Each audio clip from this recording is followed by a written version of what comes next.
السلام علیکم دوستو، آج ہم آپ کے لیے بڑی سے بڑی پریشانی کو ختم کرنے کے لیے وظیفہ لائے ہیں۔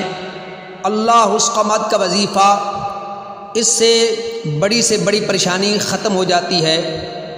اچھا، اگر کوئی شخص کلمے کی انگلی پر 11 مرتبہ اللہ الصمد پڑھے اور اسی کلمے کی انگلی سے گول دائرہ بنا لے اور گول دائرہ بنانے کے بعد میں اس گول دائرے کے اندر بیٹھ جائے اور اس کے بعد میں 313 مرتبہ اللہ الصمد پڑھے، یہ آپ کسی بھی ٹائم کر سکتے ہو، کسی بھی دن کر سکتے ہو۔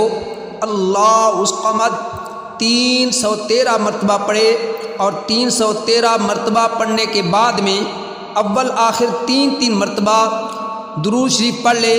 کہا گیا ہے کہ اللہ تبارک و تعالی اس دائرے سے اٹھنے سے پہلے آپ کی ساری مرادیں پوری کر دیتا ہے، ساری تمنا آپ کی پوری ہو جاتی ہے، ساری خواہش، ساری دعائیں رب تعالی کے فضل و کرم سے پوری ہو جاتی ہیں۔